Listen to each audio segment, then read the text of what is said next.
Kerala is the only state. നിങ്ങളുടെ ഗൂഗിളിൽ പോയി നോക്കാം. പൊളിറ്റീഷ്യന് ചെയ്യാനുള്ള അതൊരു പ്രൊഫഷനാണ്. അതിനു വേണ്ടി ആളുകൾ ഇവിടെ 10-30 വർഷമായിട്ട് 40 വർഷമായിട്ട് കാത്തിരിക്കുകയാണ്. കുട്ടികളോട് ഞാൻ ചോദിച്ചു, എന്തിനാ സാറും ഞാൻ എൻ്റെ അമ്മ ഇതാണ് എപ്പോഴും നോക്കി നിൽക്കുന്നത്. അപ്പോൾ ഇത് നല്ലതായിരിക്കും പറഞ്ഞിട്ടാണ് ഞാൻ ഉപയോഗിക്കുന്നത്. എനിക്ക് സംസാരിക്കാനൊക്കെ ഒരു പ്രശ്നങ്ങളുണ്ടായിരുന്നു. അങ്ങനെയാണ് ഞാൻ ജനിച്ചത്. സംസാരിക്കാൻ പറ്റുന്നില്ല. അത് അമ്മ മാത്രമേ മനസ്സിലാവുള്ളൂ. അതിൽ ഒരുപാട് ആളുകൾ കളിയാക്കും. ഞാൻ പാടുപെട്ടിട്ട് ഈ കുട്ടിയെ ഡി-അഡിക്ഷൻ സെന്ററിൽ ആക്കി. ഇപ്പൊ അമ്മ പറയുകയാണ്, കേൾക്കണം. സാർ അത് നല്ല കാര്യമാണ് സാർ.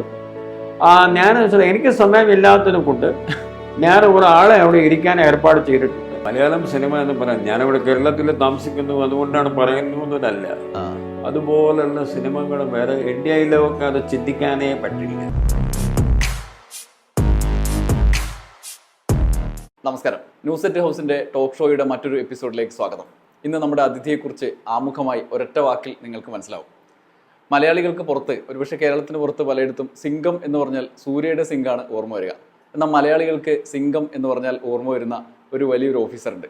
മലയാളികളുടെ അഭിമാനമായ സാക്ഷാൽ ഋഷിരാജ് സിംഗ്. അദ്ദേഹമാണ് ഇന്ന് നമ്മുടെ ഒപ്പം അതിഥിയായി എത്തിയിരിക്കുന്നത്. സ്വാഗതം സാർ. സാറിൻ്റെ പേര് മലയാളികൾക്ക് സാറിന് അറിയാവുന്ന പോലെ തന്നെ സാറിൻ്റെ കരിയറിൻ്റെ ഒരു യാത്രയുടെ ഇടയിൽ രൂപപ്പെട്ട ഒരു പേരിനോട് ചേർത്ത് തന്നെ, സിംഗ് എന്നുള്ള പേരോട് ചേർത്ത് തന്നെ ഒപ്പം ഒരു പേര് കൂടി മലയാളികൾ താങ്കളുടെ കരിയറിൻ്റെ ഒരു ആത്മാർത്ഥതയും ഇടപെടലിൻ്റെ രീതികളൊക്കെ കൊണ്ട് വന്നിട്ടുണ്ട്. ഈ പരിപാടിയിൽ അതിഥിയായി വിളിക്കുന്നതിന് പല കാരണങ്ങളുണ്ട്. പല ഘട്ടങ്ങളിൽ ഞാൻ ആലോചിച്ചിട്ടുണ്ട്. അതിൽ ഒന്ന്, താങ്കൾ മലയാളികൾക്ക് ചിലപ്പോൾ കേരളത്തിന് പുറത്തുനിന്ന് ഇവിടെ എത്തി മലയാളിയായി മാറിയ ഒരു ഉദ്യോഗസ്ഥ എന്ന നിലയിൽ, മലയാളികൾക്ക് മലയാളിയേക്കാൾ മലയാളിയായി മാറിയ ഒരാൾ എന്നുള്ള നിലയിലാണ് കൂടുതലും എനിക്ക് ഓർമ്മ വരാറുള്ളത്. എനിക്ക് ആദ്യം ചോദിക്കാനുള്ളത് ഈ താങ്കളുടെ പേരാണ് ഋഷിരാജ് സിംഗ്. ഒരുപക്ഷെ അപൂർവമായി അല്ല നേരത്തെ കേട്ടിട്ടില്ലാത്ത തന്നെ ഒരു പേരാണ്. ഈ പേരിനെ കുറിച്ച് താങ്കൾ ആലോചിച്ചിട്ടുണ്ടോ? എങ്ങനെയാണ് ഈ പേരിലേക്ക് എത്തിയത് എന്ന് അറിഞ്ഞിട്ടുണ്ടോ? എന്ത് ആദ്യമായിട്ട് തുടങ്ങുന്നതിന് മുമ്പ് താങ്കളുടെ ഒരു പരിപാടി ഏഷ്യാനെറ്റിൽ ചിത്രം വിചിത്രമായിട്ട് നിങ്ങളെ അവതരിപ്പിച്ചിട്ടുണ്ടായിരുന്നു. എനിക്ക് അത് ഏറ്റവും ഇഷ്ടപ്പെട്ട പരിപാടിയായിരുന്നു. ഇപ്പോൾ ആ പരിപാടി ഇല്ല. ഏതായാലും ആ പരിപാടി ഇല്ലെങ്കിലും താങ്കൾ ഒരു പുതിയ ഒരു ചാനലൊക്കെ തുടങ്ങി, സന്തോഷമുണ്ട്. എനിക്ക് ഇവിടെ വരാൻ എന്നെ ക്ഷണിച്ചു. അതിൻ്റെ പേരിൽ എനിക്ക് താങ്കളോട് നന്ദിയുണ്ട്. Thank you. ഇപ്പോൾ പേര് എൻ്റെ വെച്ചത് എൻ്റെ ഗ്രാൻഡ് ഫാദറാണ്. അദ്ദേഹത്തിൻ്റെ ഒരു ഈ ഋഷിമാരിൻ്റെ ഇടയ്ക്ക് അവരെയും ഭരിക്കുന്ന വേറെ ഒരു വലിയ ഋഷി ാണ് ഇതിൻ്റെ അർത്ഥം. നമ്മുടെ ഒരു പേര് അവർ വെച്ചു. അത് മൂന്ന് ഭാഗമായിട്ട് എഴുതുക. അത് സാധാരണ രീതിയിൽ അങ്ങനെ ഇവിടെ ആരും ചെയ്യാറില്ല. രണ്ടും ഒരുമിച്ച് എഴുതി കളയും. ഋഷിരാജും സിംഗും ഒരുമിച്ച് എഴുതും. ഞാൻ എഴുതുന്നത് ഋഷി, പിന്നെ സ്പേസ്, പിന്നെ രാജ്, പിന്നെ സ്പേസ്, പിന്നെ സിംഗ്. അപ്പോൾ സിംഗ് പറഞ്ഞു വെച്ചാൽ അത് ഹിന്ദിയിൽ എഴുതുകയാണെങ്കിൽ അത് ഹേ ആണ്, സിംഹ്. പക്ഷെ അത് ഇവിടെ പറഞ്ഞിട്ട് കാര്യം, അത് സിംഗേ എഴുതുകയുള്ളൂ. സിംഗ് എഴുതിയാൽ കുഴപ്പമൊന്നുമില്ല. ഇംഗ്ലീഷിൽ അത് എഴുതുമ്പോൾ ആ അവസാനത്തെ എച്ച് അങ്ങനെ പോവുകയാണ്. അപ്പോൾ സിംഗ് മാത്രമേ ഉള്ളൂ, SING. അത് ഇവിടുത്തെ ഒരു രീതിയാണ്. ഞങ്ങളുടെ അന്ന് സർവീസിലുണ്ടായ സമയത്തിൽ ഒരു ബുക്കുണ്ടാവും, ആരൊക്കെയാണ് സർവീസ് ജോലി ചെയ്യുന്ന ആളുകൾ. എത്ര പറഞ്ഞാലും അത് അടിച്ചിട്ട് പറയുമ്പോൾ സിംഗായിട്ടേ അവർ വരുള്ളൂ. കുഴപ്പമൊന്നുമില്ല. അത് നാട്ടുകാരുടെ ഒരു സ്ഥലത്തിൽ ഇരിക്കുമ്പോൾ പ്രത്യേകം വാക്കുകൾ, ശബ്ദങ്ങൾ പറയാൻ ഒരു പ്രത്യേകം രീതി ഉണ്ടാവുമല്ലോ.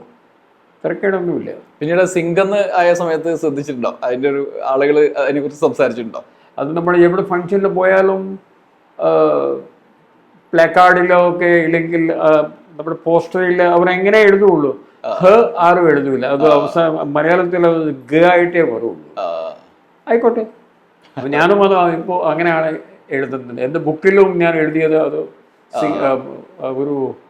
നമ്മൾ വൈകും മുമ്പേ ബുക്കിലും എഴുതിയത് അത് സിംഗ് ആയിട്ടാണ് അത് എഴുതിയിരിക്കുന്നത്. അതുപോലെ ഐഡന്റിറ്റിയാണ് ഈ മീശ. അതിലുണ്ട് മീശ. അതെ അതെ. ഇപ്പോൾ മീശ ഒക്കെ നമ്മൾ സർവീസിലെ മീശയെ സംബന്ധിച്ച് കേരളത്തിലെ ഇല്ലെങ്കിലും തമിഴ്നാട്ടിൽ, രാജസ്ഥാനിലോ ഒക്കെ മീശ വളർത്തുന്ന ആളുകൾക്ക് പ്രത്യേകം അലൗൻസ് വരെയുണ്ട്. അത് ശരി. BSFിലും ഉണ്ട്, രാജസ്ഥാൻ പോലീസിലും ഉണ്ട്, തമിഴ്നാട് പോലീസിലും ഉണ്ട്. ഇവിടെ അങ്ങനെ ഇല്ല എന്നാണ് ഞാൻ മനസ്സിലാക്കുന്നത്. പക്ഷേ അത് ഒരിക്കൽ വെക്കാനുള്ള ഒരു താല്പര്യം ഉണ്ടായി, നമ്മൾ വെച്ചു. അത് വലിയ കാര്യമൊന്നുമില്ല. അതെ, ഇവിടെ പോയാലും ഇത് ആളുകൾ അങ്ങനെ ഒരു മീശ മറ്റൊരു ഓഫീസർക്ക് അധികം. ഇപ്പോൾ ആളുകൾ അപേക്ഷിക്കുന്നത് ഇയാളാണെങ്കിൽ ആ മീശയിലുള്ള ആളായിരിക്കും, അങ്ങനെ ഒരു കരുതൽ ഉണ്ട്. ഈ കേരളത്തിൽ ഇപ്പോൾ റിട്ടയർ ആയതിനു ശേഷവും താങ്കൾ കേരളത്തിൽ തുടരുന്നുണ്ട്. പല യാത്ര സഞ്ചരിച്ചിട്ടുള്ള ഒരാളാണ് താങ്കൾ. ഉദ്യോഗസ്ഥ എന്നുള്ള നിലയിൽ വലിയ നമ്മൾ പ്രതീക്ഷിക്കുന്നതിനപ്പുറത്തേക്ക് ഉയർന്ന് സഞ്ചരിച്ച ഒരാളാണ്. ഇപ്പോൾ ഈ റിട്ടയർമെന്റിന് ശേഷം ചിലപ്പോൾ സ്വന്തം നാട്ടിലേക്ക് പോകുന്ന ആളുകളുണ്ട്, ഇവിടെ തന്നെ മറ്റു രീതിയിൽ പെരുമാറുന്ന ആളുണ്ട്. ഈ കേരളത്തെ ഇഷ്ടപ്പെട്ടിട്ട് ഇവിടെ നിൽക്കുന്നതാണോ? തീർച്ചയായിട്ടും. നമ്പർ 1, ഇപ്പോൾ 40 വർഷം എനിക്ക് ഇപ്പോൾ ഈ വർഷത്തിൽ കഴിഞ്ഞു. 2026 എനിക്ക് 40 വർഷമാവും. 1986 ഞങ്ങളുടെ അവിടെ വരിക.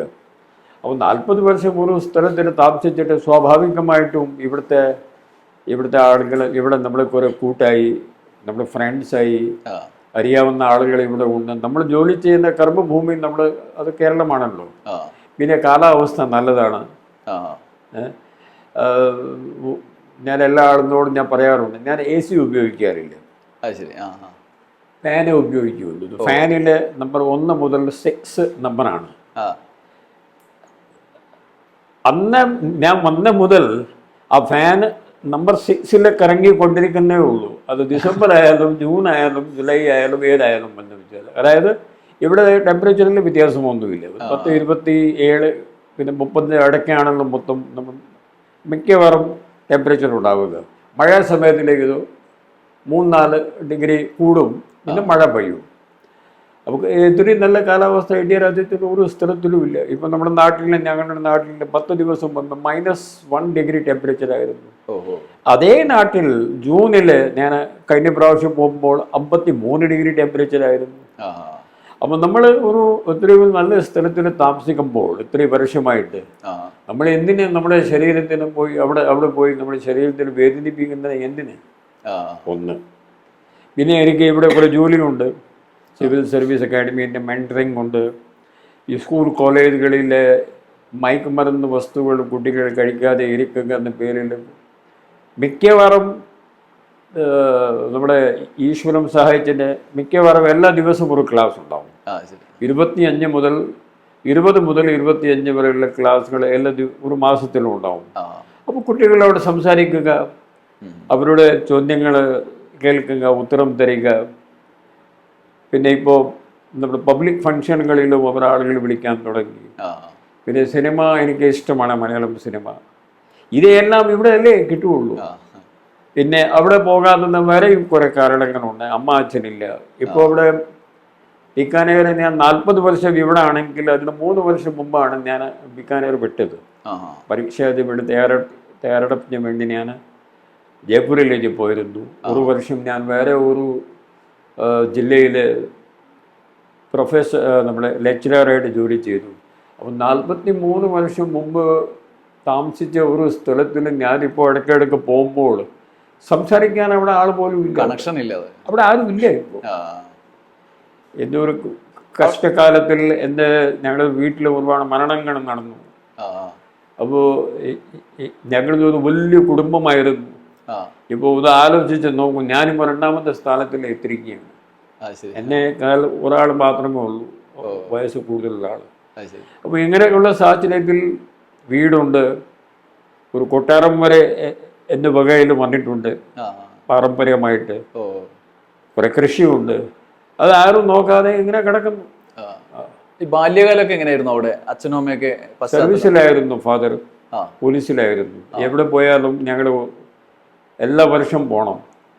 എല്ലാ വർഷം 1 മുതൽ 11 വരെ ഞാൻ 11 ക്ലാസ്സിലാണ് പഠിച്ചത്, 11 സ്ഥലങ്ങളിലാണ് പഠിച്ചത്. പിന്നെ അവസാനത്തെ കോളേജിൽ മാത്രം വന്നിട്ട് 3 വർഷം ഡിഗ്രി, 2 വർഷം പോസ്റ്റ് ഗ്രാജുവേഷൻ ഒരു സ്ഥലത്തിൽ താമസിക്കാനേ പറ്റുള്ളൂ. വൈകും മുമ്പേ എന്ന് പറഞ്ഞ മാതൃഭൂമിയുടെ താങ്കൾ എഴുതിയ പുസ്തകം വായിച്ചിട്ടുണ്ട്. അത് ആത്മകഥാപരമല്ല, അത് കുറച്ചുകൂടി സോഷ്യൽ ഇഷ്യൂ എന്നുള്ള നിലയിൽ അഡ്രസ്സ് ചെയ്യുന്ന ഒരു പുസ്തകമാണ്, ഒരു തലമുറയെ അഡ്രസ്സ് ചെയ്യുന്ന പുസ്തകമാണ്. പക്ഷെ അതിനകത്ത് ചില ആത്മനിഷ്ഠമായ ചില കാര്യങ്ങൾ താങ്കൾ പറയുന്നുണ്ട്. ചെറുപ്പകാലത്ത് സ്വാധീനം ചെലുത്തിയ അമ്മയെക്കുറിച്ച് പറയുന്നുണ്ട്. കുടുംബത്തിൽ ഉണ്ടായ പശ്ചാത്തലം, ചെറുപ്പകാലത്ത് പഠനകാലത്തുണ്ടായ പശ്ചാത്തലം പറയുന്നുണ്ട്. ഈ അമ്മ വലിയ സ്വാധീനമായിട്ടുണ്ടല്ലേ? അമ്മായി അവസാനത്തിൽ നമ്മുടെ കൂടെ ഉണ്ടാവുള്ളൂ. ആ നമുക്ക് മനസ്സിൽ എന്നെ സംബന്ധിച്ചിടത്തോളം എനിക്ക് സംസാരിക്കാനും കുറേ പ്രശ്നങ്ങളുണ്ടായിരുന്നു. അങ്ങനെയാണ് ഞാൻ ജനിച്ചത്. ആ. സംസാരിക്കാൻ പറ്റുന്നില്ല. ആ ഇവിടെ ഈ നമ്മുടെ ഇതിനകത്തുള്ള എന്തു പറയുക പാലറ്റൊക്കെ അതും ഇല്ല. അത് ശരി. ഇവിടെയും അത് അങ്ങനെ രണ്ടായിട്ട് കിടക്കുന്നു.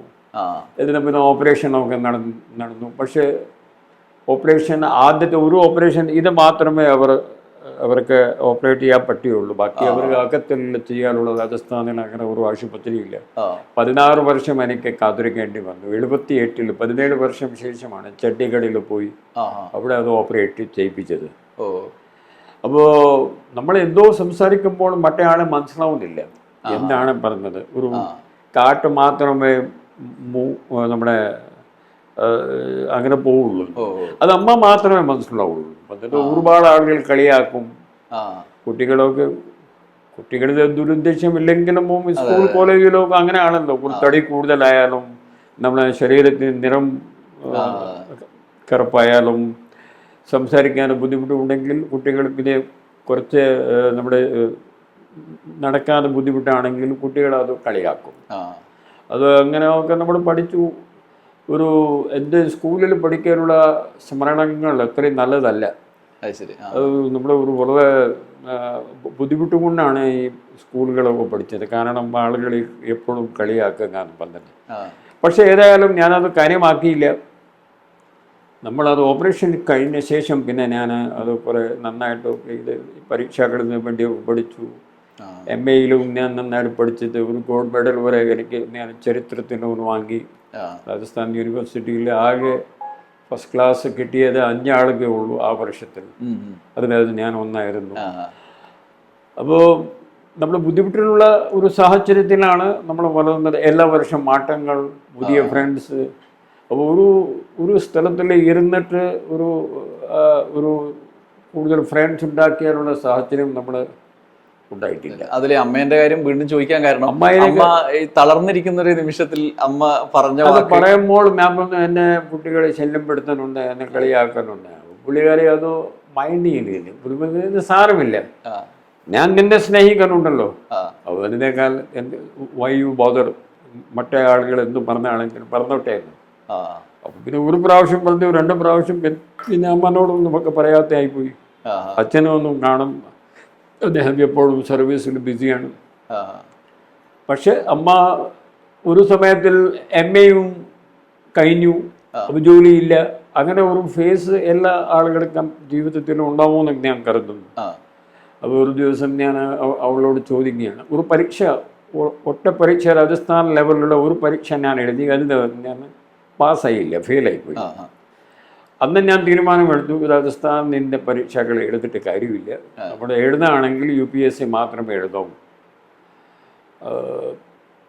UPSC പരീക്ഷയുടെ ഒരു ഗുണം എന്ന് പറഞ്ഞു വെച്ചാൽ അവിടെ ഒരുപാട് ട്രാൻസ്പെറൻസി ഉണ്ട്, ശിഫാരസിൻ്റെ വഴിയില്ല.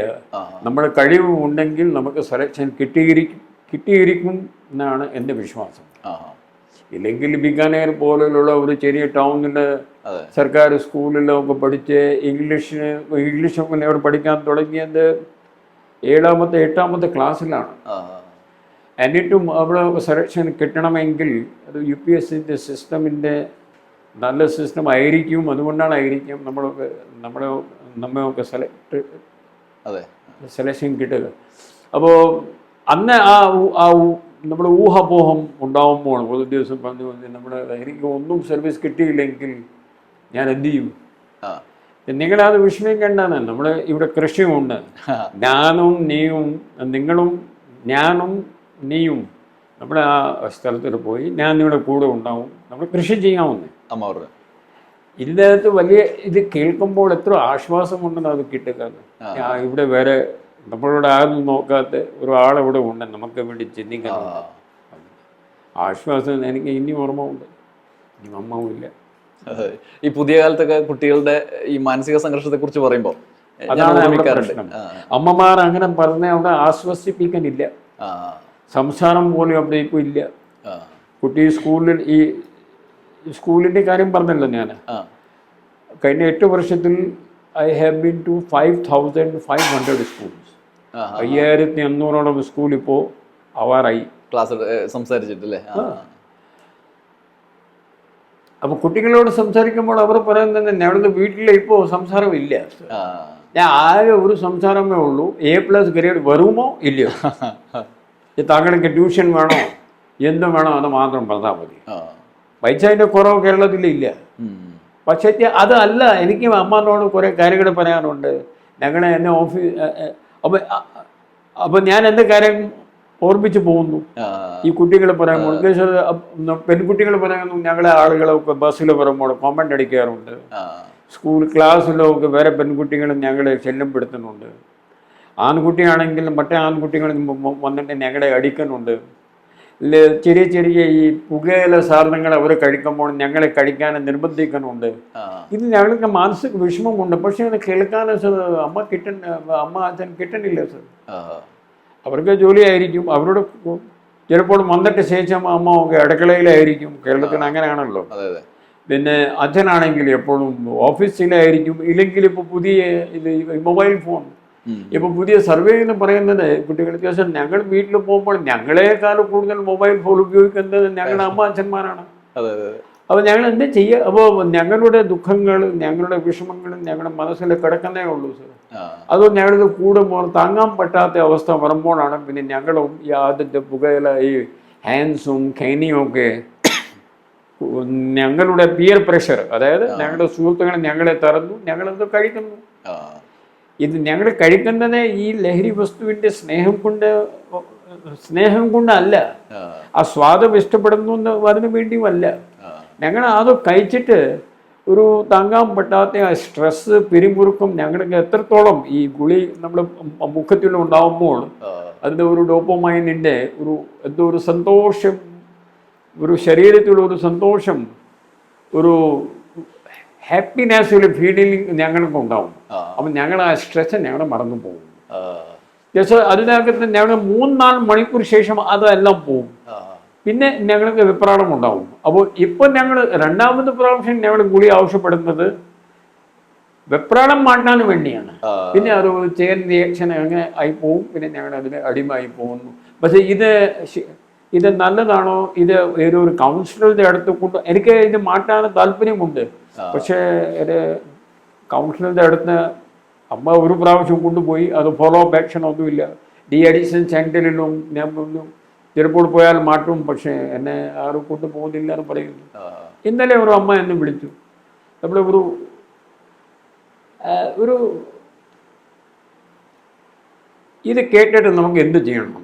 മറ്റേ സാറേ, എൻ്റെ മകൻ ഒരു ലഹരി വസ്തു കഴിക്കുന്നുണ്ട്, സാറിന് എന്തെങ്കിലും ചെയ്യാൻ പറ്റുമോ? അപ്പോൾ ഈ ലഹരി വസ്തു കഴിക്കുന്ന കുട്ടിക്ക് ഡി അഡിക്ഷൻ സെൻറ്ററിൽ കൊണ്ടുപോവുകയാണെങ്കിൽ കുട്ടീൻ്റെ സമ്മതം വേണം. ആ ഒരു കുട്ടിക്ക് സമ്മതം തരൂല്ല.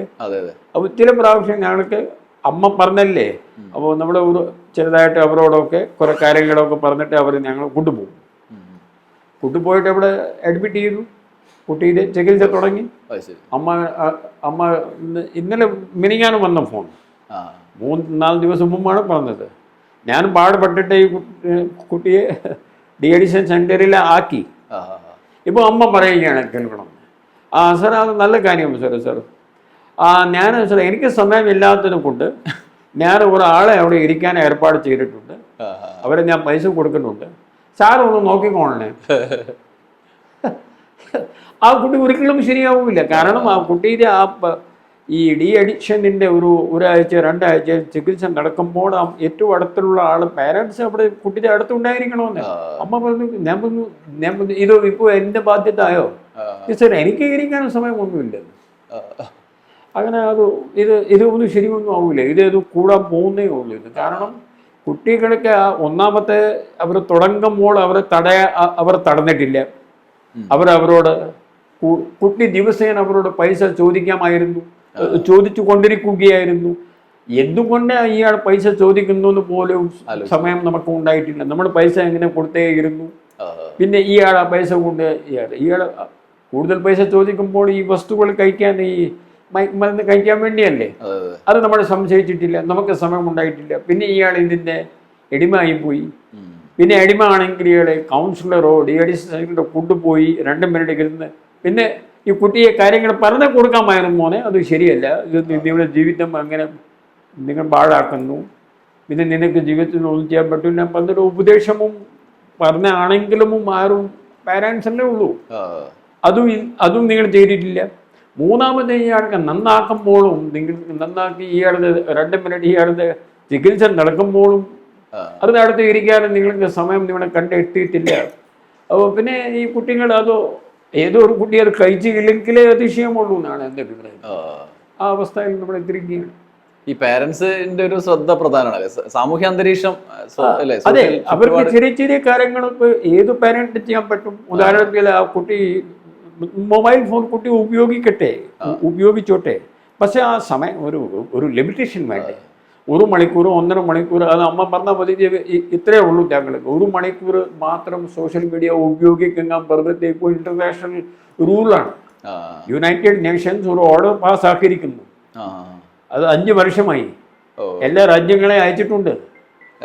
സോഷ്യൽ മീഡിയ വയസ്സനുസരിച്ച്, അതായത് 8 വയസ്സ് മുതൽ 5 വയസ്സ് മുതൽ 5-6 വയസ്സ് മുതൽ 18 വയസ്സ് വരെ കുട്ടിക്ക് 1 മണിക്കൂർ മാത്രമേ സോഷ്യൽ മീഡിയ ഉപയോഗിക്കാൻ പാടുള്ളൂ.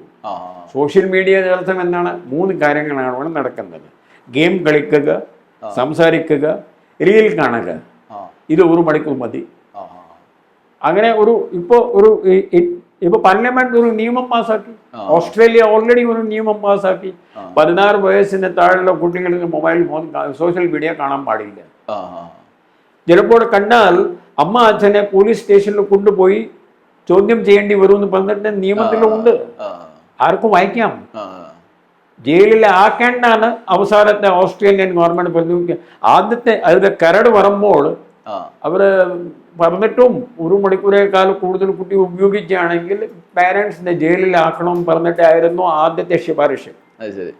അത് പിന്നെ ഒരു കട്ടിയായി പോകും. കാരണം ഈ കുട്ടികൾ അമ്മ അച്ഛൻ പറഞ്ഞ് കേൾക്കുന്നില്ലല്ലോ. അപ്പോൾ അവർ വെറുതെ ജയിലിൽ പോയാൽ എങ്ങനെ? അപ്പോൾ അവസാനം അത് മാറ്റി.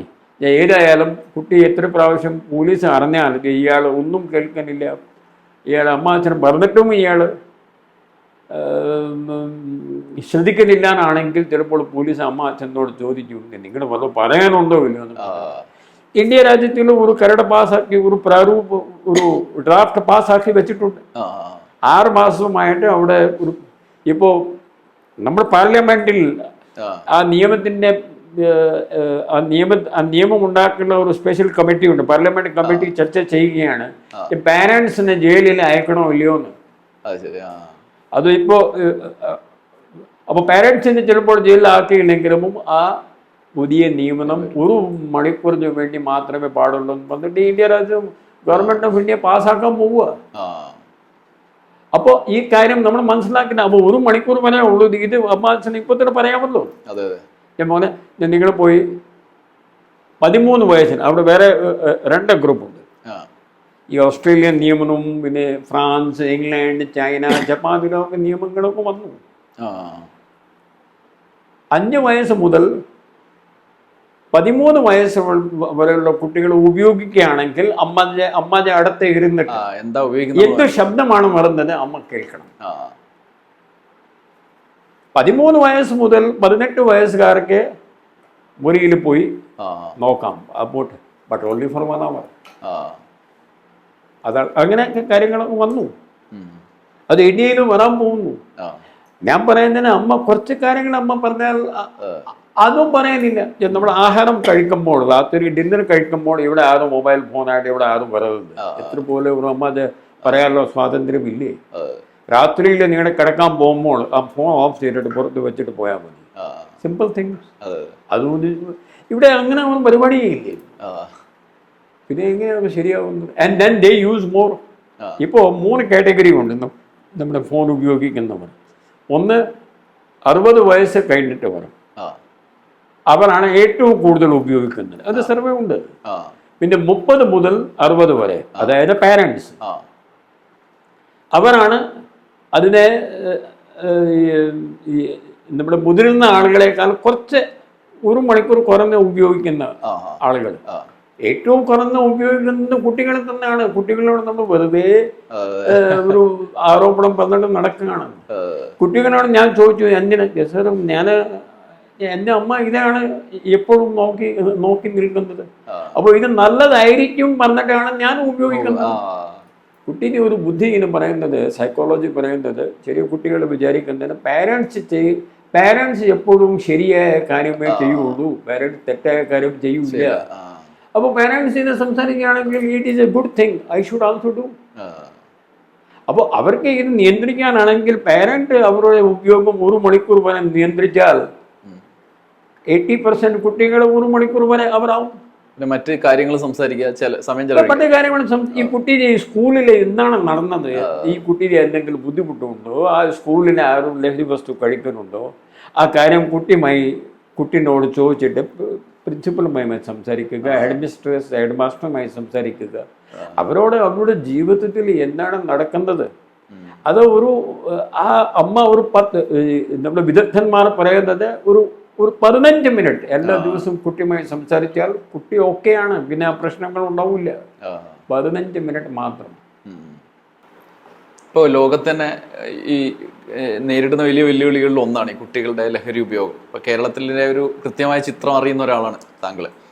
പുറത്ത് നിന്ന് നോക്കുമ്പം ഇന്ത്യയിലും കേരളത്തിന് പുറത്തും ഇന്ത്യക്ക് പുറത്തും ഈ കാര്യത്തെക്കുറിച്ച് നല്ല ധാരണയും താങ്കൾക്കുണ്ട്. പുറത്ത് കാര്യങ്ങളൊക്കെ ചോദിക്കേണ്ടെന്നാണ് നല്ലത്. ഇത് സ്റ്റഡി ചെയ്യാൻ ഞങ്ങൾ അമേരിക്കയിലേക്ക് പോയി. അന്ന് ഇവിടെ ജോലി ചെയ്തു. ഗവൺമെന്റ് ഓഫ് ഇന്ത്യ ഞങ്ങളെ അമേരിക്കയിലേക്ക് അയച്ചു. അമേരിക്കയിൽ ഒരു കാര്യം നോക്കുമ്പോൾ കരയാൻ തോന്നി എനിക്ക്. അമേരിക്കയുടെ ഒരു മിനിസ്റ്റർ ഞങ്ങളെ സംസാരിക്കാൻ വന്നു. ഇന്ത്യൻ ഡെലിഗേഷൻ ആയതുകൊണ്ട് അവിടെ ഇതെല്ലാം നോക്കുന്നത് തോക്ക്, ഈ ലഹരി വസ്തുക്കൾ, ബാക്കി കാര്യങ്ങളൊക്കെ നോക്കുന്നതിന് ministry of economic and affairs ആണ്, MEA. അതിന് ഒരു ലേഡി, ഒരു മിനിസ്റ്റർ പോലെ അവർ വന്നിട്ട് അവർ ചിരിച്ചു വന്നത്, നിങ്ങൾ എന്തിനാ ഇങ്ങോട്ട് വന്നേ, ഞങ്ങളൊക്കെ നശിച്ചിരിക്കുന്നു. അമേരിക്കൻസിൻ്റെ ഒരു ക്വാളിറ്റീനെ പറഞ്ഞു വെച്ചാൽ ഉള്ളുള്ള കാര്യം പറയുന്നു. ഇത് സർക്കാർ ഉദ്യോഗസ്ഥനാണോ ഇല്ലയോ അവർ നോക്കൂല. They speak very honestly. Why have you come here, gentlemen? This country is finished. 2014 കാര്യമാണ് പറയുന്നത്, 2014. In this country, a lady പറയുകയാണ്, minister, there is no child who is not taking drugs. There is no child who is not having a therapist help. അതായത് ഒരു ഡോക്ടറിൻ്റെ ഒരു ഡോക്ടറിൻ്റെ a doctor is treating to every child. അവർ therapist പറയും. If 1 kilo of drugs is manufactured anywhere in the world, let it be Afghanistan or Thailand or Iran or Pakistan, anywhere, half kilo they will send to America. Remaining half kilo will go to the rest of the world.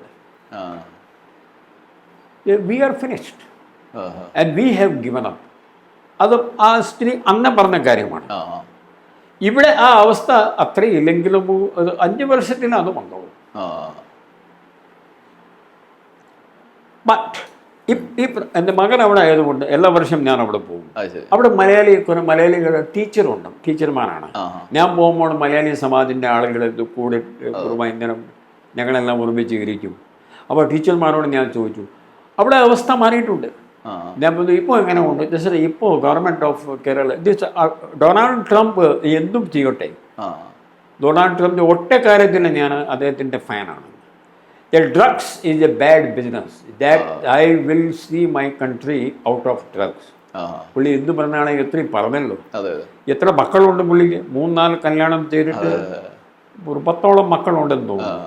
ഒരാളും drug കഴിക്കുന്നില്ല, ഒരാളും കുടിക്കുന്നില്ല. അത് നമ്മൾ പത്രത്തിൽ വായിച്ചിട്ടുണ്ട്. He has raised his children in a very strict manner. അത് and the same thing he wants in America for നാട്ടുകാർക്ക് വേണ്ടി. ചെയ്യാനുള്ള ക്രിയാന്വയനം, അതായത് ഇംപ്ലിമെൻറ്റേഷൻ ചിലപ്പോൾ തെറ്റായിരിക്കാം. ഇപ്പോൾ അവർ പറയുന്നത് കാനഡയുമായി അദ്ദേഹത്തിൻ്റെ റിലേഷൻ നമ്മുടെ പ്രശ്നം ഉണ്ടായല്ലോ. പ്രശ്നമുണ്ടാക്കിയത് പല കാരണങ്ങളും വരെ ഉണ്ട്. ഒരു കാരണം ഫെൻറ്റനൈൽ പറഞ്ഞിട്ട് ഒരു ഡ്രഗുണ്ട്. ആ ഫെൻറ്റനൈൽ ഡ്രഗ് കാനഡയിൽ നിന്ന് നിരന്തരമായിട്ട് ഒരു 1000 ടണ്ണായിട്ട് അമേരിക്കയിലേക്ക് വളർന്നുന്ന ഒരു കാരണം ഇതുമുണ്ട്. You first stop the export of fentanyl drug to my country. പുള്ളി എത്ര പറഞ്ഞല്ലോ, അത് വലിയ കാര്യം. അപ്പോൾ നമ്മുടെ അപ്പോൾ ആ ഡ്രഗ്സ് ഇപ്പോൾ അവിടെ നടക്കുന്നത് എന്താണ്? നോ സർ, ആ മലയാളി ടീച്ചർമാർ പറയുകയായിരുന്നു, നോ സർ ഇപ്പോൾ എല്ലാ സ്കൂളിലും 3 ആഴ്ചക്ക് പഠനമില്ല. ഒരു ടീമായിട്ട് സംഘമായിട്ട് ആളുകൾ വരും. അതിനകത്ത് ഒരു ഫയർഫോഴ്സ് ഓഫീസർ ഉണ്ടാവും, ഒരു സൈക്കോളജിസ്റ്റ് ഉണ്ടാവും, ടീച്ചർമാർ ഉണ്ടാവും, പോലീസ് ഓഫീസർ ഉണ്ടാവും. അവരെല്ലാം അവർ വന്നിട്ട് 3 ആഴ്ച കുട്ടികളെ ഈ ഡ്രഗ്സിൻ്റെ കാര്യം, അത് എങ്ങനെയാണ്, ഇതിൻ്റെ പേരെന്താണ്, ഏത് ഡ്രഗാണ്, ഇത് പറയാതെ അത് ഡ്രഗാണ്, അത് മെഡിസിനാണ്, അത് കഴിച്ചാൽ ശാരീരികമായ എന്ത് നഷ്ടമുണ്ടാവും, മാനസികമായിട്ട് എന്ത് നഷ്ടമുണ്ടാവും പറഞ്ഞിട്ട് 3 ആഴ്ചയുടെ ഒരു കോഴ്സ് ഇപ്പോൾ തുടങ്ങിയിട്ടുണ്ട് അവിടെ.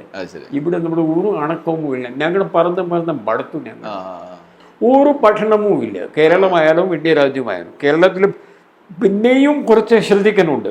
ഈ വിമുക്തി പദ്ധതിയൊക്കെ ഞങ്ങൾ കൊണ്ടുവന്നല്ലോ. ഗവൺമെന്റ് ഒത്തിരി കാര്യങ്ങൾ ഇവിടെ ചെയ്തു. Kerala is the only state. നിങ്ങളിത് ഗൂഗിളിൽ പോയി നോക്കാം. അവിടെ ഡി അഡിക്ഷൻ സെന്റേഴ്സ് ആകെ സർക്കാർ ലെവലിൽ, സർക്കാർ ആശുപത്രികളിൽ മൊത്തം 29 സംസ്ഥാനങ്ങളിൽ ഇവിടെ മാത്രമേ ഉള്ളൂ. 8 വർഷം മുമ്പ് ഞങ്ങൾ തുടങ്ങിയതാണ്. എല്ലാ 14 താലൂക്ക് ആശുപത്രികളിൽ 14 ജില്ലയിൽ അത് ഇത് പ്രവർത്തിച്ചുകൊണ്ടിരിക്കുന്നു. 2 ലക്ഷം കുട്ടികൾ രക്ഷപ്പെടുത്തിയിട്ടുണ്ട്. അവിടെ ചികിത്സ തേടിയിട്ട് അവർ തിരിച്ചു പോയിട്ടുണ്ട്. അതിന് റിസൾട്ട്സ് ഉണ്ട്, നേട്ടിഗ്രയിലുണ്ട്. താങ്കൾ പോയി അവിടെ അന്വേഷിക്കാം. ഏകദേശം ഓരോരോ സെന്ററിൽ 30,000 40,000 കുട്ടികൾ നന്നായി തിരിച്ചു പോയിട്ടുണ്ട്. ഈ പ്രവർത്തിച്ചു കഴിഞ്ഞാൽ റിസൾട്ട് ഉണ്ടാവുന്നുണ്ട്. അല്ല, അത് റിസൾട്ട് പിന്നെയുണ്ട്. ഫോളോ അപ്പ് ആക്ഷൻ വീണ്ടും പോകണം. നമ്മൾ ഫോളോ അപ്പ് ആക്ഷൻ നടക്കുന്നില്ല എന്നാണ് ഈ ഡോക്ടർമാരെല്ലാം പറയുന്നത്. ഞങ്ങൾ ഒരു പ്രാവശ്യം നന്നാക്കി അയച്ചിട്ടുണ്ട്. അത് ഫോളോ അപ്പ് ആക്ഷൻ ഈ കുട്ടി 6 മാസം 1 വർഷം കഴിക്കാതെ വീണ്ടും ആ പഴയ കൂട്ടുകാരുടെ കൂടെ കഴിഞ്ഞാൽ വീണ്ടും അവർ കഴിക്കുകയാണ്. അല്ല, അത് നേരത്തെ സാർ പറഞ്ഞ കാരണമല്ലേ? ഒന്ന് പേരൻസ് ആയാലും ഒന്നുമില്ല, പേരൻസ് ഇവിടെ കൊണ്ടുപോകാൻ സമയമില്ല. ഈ തന്നെത്താന്ന് പോകില്ലല്ലോ. Somebody has to go with him. അമ്മ ഞാൻ പറഞ്ഞ കാര്യം നടന്ന സംഭവമാണ്. God promise. സാർ എനിക്ക് നേരമില്ല സാർ, ഞാൻ ഒരാളുടെ പൈസ കൊടുത്തിട്ട് അവിടെ നിർത്തിയിട്ടുണ്ട്. ഇയാള് ആ പയ്യൻ കേൾക്കുമോ? പയ്യൻ്റെ മനസ്സിലാവുന്നുണ്ടോ? എന്നെ ഇവിടെ കിടത്തിട്ടും എൻ്റെ പേരൻസിന് പോലും സമയമില്ലല്ലോ, പിന്നെ ഞാൻ എന്തിനും നന്നാവുന്നത്? ഒരിക്കലും നന്നാവില്ല. ഈ എക്സൈസ് കമ്മീഷണറായിട്ട് ഒരുപാട് ആളുകൾ ഉണ്ടായിട്ടുണ്ട് കേരളത്തിൽ. ആ ഒരു പ്രവർത്തനത്തിലൂടെ കടന്നു വന്നിട്ടുണ്ട്. സാറ് ഈ റിട്ടയർ ആയതിനു ശേഷവും അതിനോടുള്ള ഒരു അറ്റാച്ച്മെന്റ്, ആ പ്രവർത്തനം തുടരാനുള്ള ഒരു ത്വര വീണ്ടും കാണിക്കുന്നുണ്ട്. ഇപ്പോഴും അതുമായി കണക്ട് ചെയ്തിട്ട് പോകുന്നുണ്ട്. ഇപ്പോൾ നാട്ടുകാർ മിക്കവാറും എല്ലാ ദിവസവും ഒരു സങ്കടം അവർ എന്നെ വിളിച്ച്, എൻ്റെ നമ്പർ എല്ലാവർക്കും അറിയാം. അപ്പോൾ നമ്മൾ എൻ്റെ കൂടെ ജോലി ചെയ്യുന്ന ഇനിയും കുറേ ഓഫീസർമാരുണ്ടല്ലോ, ഞാൻ അവരോട് പറയുക, അവരാണല്ലോ ഈ 14 ഡി അഡിക്ഷൻ സെന്റേഴ്സിന്റെ അഡ്മിനിസ്ട്രേറ്റീവ് കൺട്രോൾ ഞങ്ങൾക്കാണ്. അതായത് എക്സൈസ് ഡിപ്പാർട്ട്മെന്റിനാണ്. ആരോഗ്യ വകുപ്പ് നിന്റെ ഡോക്ടർമാർ ഞങ്ങൾ ലോണിനാണ് എടുക്കുന്നത്. ശമ്പളം കൊടുക്കുന്നത് എക്സൈസ് ഡിപ്പാർട്ട്മെന്റിന് വിമുക്തി ഫണ്ടിൽ നിന്ന് കിട്ടിയ പൈസ നിന്നാണ് അത് ശമ്പളം കൊടുക്കുന്നത്. 20ഓളം ആളാണ് ഓരോ സെന്ററിൽ. ഡി അഡിക്ഷൻ സെന്റർ, അങ്ങനെ ഡി അഡിക്ഷൻ സെന്ററിൽ ഒരു പരിഭാഷ ഉണ്ട്. ഗവൺമെന്റ് ഓഫ് ഇന്ത്യയുടെ മെന്റൽ ഹെൽത്ത് ആക്ട്. അതിൻ്റെ അടിസ്ഥാനത്തിൽ താഴെ പറഞ്ഞ കാര്യങ്ങൾ ഉണ്ടെങ്കിലേ ഒരു ഡി അഡിക്ഷൻ സെന്ററായിട്ട് പറയാൻ പറ്റുള്ളൂ. 20ഓളം ആളുണ്ടായിരിക്കണം. ആര്? 24 മണിക്കൂർ ഒരു ഡോക്ടർ, സൈക്കാട്രിസ്റ്റ്. അത് പെർമനൻ്റ് ആയിരിക്കണമെന്നില്ല, 2-3 ആഴ്ചയിൽ എവിടെ നിന്നോ വന്നാൽ മതി. സൈക്കോളജിസ്റ്റ്, സോഷ്യൽ സൈക്കോളജിസ്റ്റ്, 3-4 നമ്മുടെ men nurses, 3-4 female nurses, separate building, 10 minimum bed, ഒരു പാരപ്പേറ്റ് വാൾ, ഒരു സെക്യൂരിറ്റി ഓഫീസർ. അങ്ങനെ ഉണ്ടായാലേ ഒരു ഡി അഡിക്ഷൻ സെന്ററിൽ നിന്ന് ശ്രദ്ധയെടുപ്പതു. ഈ നമ്മുടെ കുറേ ഈ സോഷ്യൽ ഇൻസ്റ്റിറ്റ്യൂഷൻസ്, NGOs, ചർച്ച്, അവരൊക്കെ കുറെ ഈ മദ്യപാനം മാറ്റാനുള്ള കുറെ കേന്ദ്രങ്ങൾ അവിടെ നടത്തുന്നുണ്ടല്ലോ. അത് സ്ട്രിക്ട്ലി ഇത് പാലിക്കുന്നില്ല. അല്ല, അത് DADC സെന്റർ അല്ല. DADC സെന്റർ ഇത് ഞാൻ പറഞ്ഞ ഇത് പാലിക്കണം. ഇത് ഉണ്ടായാലേ DADC സെന്റർ ആവുള്ളൂ. മെന്റൽ ഹെൽത്ത് ആക്ടിലെ DADC സെന്റർ ഇത് പരിഭാഷ കൊടുത്തിരിക്കുന്നത്. അത് നടത്തുന്നത് ഈ 14 സെന്റർ ഞങ്ങളാണ് ഇപ്പോൾ തുടങ്ങിയത്. അപ്പോൾ താങ്കളൊന്ന് ചോദ്യം എന്തായിരുന്നു സാർ? ഇപ്പോഴും ഇതിനോട് ബന്ധപ്പെട്ട് കിടക്കുന്നുണ്ട് അതിനകത്ത്. അപ്പോൾ ആ ഒരു കമ്മിറ്റ്മെന്റ് ഞാൻ അവരോട് സംസാരിക്കാറുണ്ട്. അഡ്മിനിസ്ട്രേറ്റീവ് കൺട്രോൾ എക്സൈസുകാർക്ക് അത് നടത്തുന്നുണ്ടോ ഇല്ലയോ, ശമ്പളം കൊടുക്കുന്നത് അവരൊക്കെയാണെന്ന്. നമ്മുടെ എത്ര പേഷ്യൻ്റ് വന്നു, ആരൊക്കെ വന്നു, ഫോളോ അപ്പ് ആക്ഷൻ ഉണ്ടോ ഇല്ലയോ എന്ന് all these details are with the excise department. അവർ വന്ന് ഞങ്ങളൊക്കെ സംസാരിക്കാറുണ്ട്. ഞാൻ അവരോട് കാണാറുണ്ട്. ഞാൻ ഈ DADC സെന്ററിൽ എനിക്ക് ഇൻട്രസ്റ്റ് ആയതുകൊണ്ട് ഞാൻ അവിടെ പോകാറുണ്ട്. കാര്യങ്ങൾ പറയും. ഒഫീഷ്യലായിരിക്കുന്ന കാലത്ത് തന്നെ വേഷം മാറിപ്പോയി ചില പരിപാടികളൊക്കെ നടത്തിയിട്ടുണ്ട് പണ്ട്. അതെ അതെ. അതൊരു നമ്മുടെ ഹൈവേ പെട്രോളിന്റെ ഇൻചാർജ് ആകുമ്പോൾ ഓർബേസ് തെരകൻ സർ അന്നത്തെ DGP ഈ ഹൈവേ പെട്രോളിന്റെ അഴിമതി കൂടുതലാണെന്ന് ഒന്ന് താങ്കൾക്ക് ഒന്ന് നോക്കാൻ പറ്റുമെന്ന് പറഞ്ഞിട്ട് 3-4 സ്ഥലത്തിൽ ഒരു വേഷം മാറിയിട്ട് അങ്ങനെ ഒന്നുമില്ല, യൂണിഫോം വെച്ചില്ല എന്നേ ഉള്ളൂ. പോയി നോക്കുമ്പോൾ കുറെ കാര്യങ്ങൾ എൻ്റെ ശ്രദ്ധയിൽ വന്നു. ഞാൻ അദ്ദേഹത്തിൻ്റെ ശ്രദ്ധയിൽ കൊണ്ടുവന്നു. അത് വലിയ കാര്യമുണ്ട്. അതിൻ്റെ പിന്നീട് എക്സൈസ് കമ്മീഷണറായി. ഇപ്പോൾ യഥാർത്ഥത്തിൽ സാറിൻ്റെ ലൈഫിൽ നോക്കുമ്പോൾ ഈ മുൻ ഓഫീസേഴ്സ് റിട്ടയറിന് ശേഷം പലപ്പോഴും അവരോട് ഞാൻ എപ്പോഴും കാണാറുണ്ട്. അവർക്ക് കൂടെ ഞാൻ അവരോട് പറയും, അവരെ കൂടെ ജോലിച്ചിൻ്റെ ആളുകൾക്ക് കൂടെ ഞങ്ങളെല്ലാം പൈസ ഒക്കെ പൂൾ ചെയ്തിട്ട് ഞങ്ങളൊക്കെ പോയി ലഞ്ചൊക്കെ കഴിക്കാറുണ്ട്. പലരും പൊളിറ്റിക്സിലാണ്. സാർ ആ വഴി സ്വീകരിക്കുന്ന അത് ഈ കോംപ്രമൈസിനുള്ള പൊളിറ്റിക്സിന് ചെയ്യാനുള്ള അതൊരു പ്രൊഫഷനാണ്. അതിനു വേണ്ടി ആളുകൾ ഇവിടെ 10-30 വർഷമായിട്ട് 40 വർഷമായിട്ട് കാത്തിരിക്കുകയാണ്. അപ്പോൾ ഒരു സമയത്ത് നമ്മളെല്ലാം സുഖമായിട്ട് ഒരു പെൻഷൻ വാങ്ങി ആ ഒരു കൈ ഇതും നോക്കാൻ പറഞ്ഞിട്ട് അവിടെ ആ ഫീൽഡിൽ നമ്മൾ ചോദിക്കുന്ന ഒരു ടിക്കറ്റ് ഏതായാലും അത് പഞ്ചായത്തിന്റെ ടിക്കറ്റ് ആയാലും MLA-ന്റെ ടിക്കറ്റ് ആയാലും MP ആയാലും അതിനു വേണ്ടി ശ്രമിക്കുന്ന ചിലപ്പോൾ 10 ആൾ അവിടെ 40 വർഷമായിട്ട് നമ്മൾ മിനക്കെടുക്കുകയായിരിക്കും. അതിന് മുമ്പിൽ പെട്ടെന്ന് നമ്മൾ പോയി ചാടി വരാൻ പറ്റുള്ളൂ. I don't like this. ശരിയല്ല. ശരിയാണോ? ശരിയല്ല. That is my opinion. ഞാൻ അത് ലൂക്കോസിനോട് പറഞ്ഞിട്ടുണ്ട്. ലൂക്കോസ് എന്നെ ഇന്റർവ്യൂ എടുത്തായിരുന്നു. അപ്പൊ ഈ അതുപോലെ തന്നെ എനിക്ക് എത്രയും വലിയ താല്പര്യം ഉണ്ടായിരുന്നെങ്കിൽ നമ്മുടെ ആളുകളെ കണ്ടില്ലേ, ഇപ്പൊ നമ്മുടെ പ്രൈം മിനിസ്റ്റർ സാറൊക്കെ ഇതിനു വേണ്ടിയാണ് നമ്മുടെ അലങ്കരിക്കുന്നത്. They are in this from their childhood. ഇവിടെ ചൈൽഡ്ഹുഡിൽ കേരളത്തിലെ കാര്യം നോക്കിയാലും ഒരു ചൈൽഡ്ഹുഡിൽ നിന്ന് പൊളിറ്റിക്സ് ചെയ്യാതെ ഒരാളുടെ പേര് പറയാൻ പറ്റുമോ? AK ആന്റണി സാർ എന്ന് പറയുന്നത് ഏറ്റവും പ്രായം കുറഞ്ഞ ചീഫ് മിനിസ്റ്റർ ആളാണ്. 36 ഇയറിൽ അദ്ദേഹം ചീഫ് മിനിസ്റ്റർ ആയിരുന്നു. 36 ഇയറിൽ ചീഫ് മിനിസ്റ്റർ ആവുകയാണെങ്കിൽ അദ്ദേഹം 15 വർഷം സമയം, ചിലപ്പോൾ 18 വർഷം വയസ്സ് മുതൽ അദ്ദേഹം ചിലപ്പോൾ അനങ്ങി കാണുമെന്ന്. ഈ എല്ലാ കോളേജിൽ പോകുമ്പോഴൊക്കെ ടീച്ചർമാർ ഞങ്ങളോട് പറയാറുണ്ട്, ഉമ്മൻചാണ്ടി സാർ ഈ കോളേജിൽ പഠിച്ചിരുന്നു സാർ. പിന്നെ ഈ മറ്റേ ബ്രാൻഡൻ കോളേജിൽ പോകുമ്പോൾ മിക്കവാറും ഓൾ ദി ചീഫ് മിനിസ്റ്റേഴ്സ് അവിടെ പോയിട്ടുണ്ട്. അവരെന്നെ വിളിച്ചിട്ടുണ്ട് ഈ ലഹരി വസ്തുത കാര്യത്തിലോ. ഇപ്പോൾ പോകാത്ത കോളേജ് ഒന്നുമില്ല, ഞാൻ എല്ലാത്തിലും പോയി. അപ്പോൾ അവർ പറയാറുണ്ട് സാർ ഈ പൊളിറ്റീഷ്യൻസ് ഇവിടെ പഠിച്ചിട്ടുണ്ട്, ഈ IAS IPS ഓഫീസേഴ്സ് അവർ പഠിച്ചിട്ടുണ്ട്. അപ്പോൾ ഞാൻ പറയുന്നത് all and they also say അന്ന് സ്റ്റുഡൻ്റ് ആയിട്ട് they were very active in politics.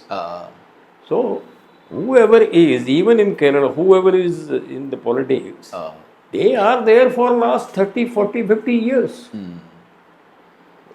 We don't have a chance and we should not. ഈ സോഷ്യൽ ലൈഫ് ഇപ്പോൾ പൊളിറ്റിക്സ് തന്നെ ഇത്തരത്തിലുള്ളൊരു വ്യത്യാസം ഉണ്ടാകുമ്പോൾ തന്നെ ഇപ്പോൾ സോഷ്യൽ ലൈഫിൽ രാജസ്ഥാനിൽ കുറച്ചു കാലമാണ് ജീവിച്ചതെങ്കിലും ജനിച്ചൊരു നാടാണല്ലോ. ഒപ്പം ഇന്ത്യ മുഴുവൻ നമുക്കറിയാം. കേരളത്തിൽ എന്തെങ്കിലും വ്യത്യാസം കാര്യമായി നമുക്ക് തോന്നുന്നുണ്ടോ? കേരളത്തിൽ ഏറ്റവും വ്യത്യാസം 2 കാര്യത്തിലാണ്. ഒന്ന് കാലാവസ്ഥ കാര്യത്തിൽ വല്ലാത്ത കാലാവസ്ഥയാണ്. അവിടെ ഒരു എല്ലാ 2 മാസത്തിൽ അത് 2-3 മാസത്തിൽ മാറിക്കൊണ്ടിരിക്കുന്നു. ചൂടാണെങ്കിൽ പിന്നെ ഒരു ചൂടിൻ്റെ അവസാനം വരും. എൻ്റെ ഗ്രാമത്തിൽ 55 ഡിഗ്രി കാറിൽ ഞാൻ കണ്ടിട്ടുണ്ട് ടെമ്പറേച്ചർ. 55 ഡിഗ്രി. എൻ്റെ ആ കൊട്ടാരം എനിക്ക് ഇനിയും ഓർമ്മ ഉണ്ട്. മെയ് മാസത്തിൽ എൻ്റെ കൊട്ടാരം ഇപ്പോൾ കലിയായി കിടക്കുന്നു. ഞാനത് ഒരു റിസോർട്ടായിട്ടോ അങ്ങനെ ആരെ കൊടുക്കാൻ ആളുകളൊക്കെ ഇത് അവർ ലീജിൽ കൊണ്ടുപോയിക്കോട്ടേനെ ഒരു മെയിൻ്റെനൻസ് ആരും നടത്തുമല്ലോ. അത് കാണിക്കാൻ വേണ്ടി ഒരാൾ വന്നു. ഐ റിമെമ്പർ ഉച്ചയ്ക്ക് 1 മണിക്കാണ് വന്നത്. അപ്പോൾ കൊട്ടാരത്തിൽ പൂട്ടിന് സൂര്യപ്രകാശം പെടുന്നുണ്ട്. എനിക്ക് ആ പൂട്ട് അവരെ കാണിക്കാൻ പറ്റിയിട്ടില്ല. പൂട്ട് ടച്ച് ചെയ്യാൻ പറ്റില്ല, ചൂടായിട്ട്. 52 ഡിഗ്രി. അവർ ഞങ്ങൾ കാലിൽ കണ്ടു പോകുമ്പോൾ പിന്നെ ഒരു വേറെ തുണിയൊക്കെ കൊണ്ടുവന്ന് തുണി കൊണ്ട് പിടിച്ച് തുറന്നിട്ടാണ് ഇത് കാണിച്ചത്. അപ്പോൾ ഈ കാലാവസ്ഥ അവിടെ ഉണ്ടാകുന്നതിന് 3-4 മാസങ്ങളാണ്. ഏപ്രിൽ മുതൽ തുടങ്ങും. April, May, June, July. പിന്നെ കുറച്ച് മഴ. ഇപ്പോൾ കുറച്ച് മഴ ഇപ്പോൾ വരാൻ തുടങ്ങി. മഴ അവിടെ ഉണ്ട്. പിന്നെ തണുപ്പാണെങ്കിൽ ഈ സ്ഥലങ്ങളിൽ -1, -2. അപ്പോൾ ഈ കാലാവസ്ഥയുടെ ഈ വ്യത്യാസമുണ്ട്. ഈ വല്ലാത്ത വ്യത്യാസം അവിടെ ഒന്നുമില്ല. അതുകൊണ്ടാണ് ഈ സ്ഥലം എനിക്ക് ഇഷ്ടമാണ്.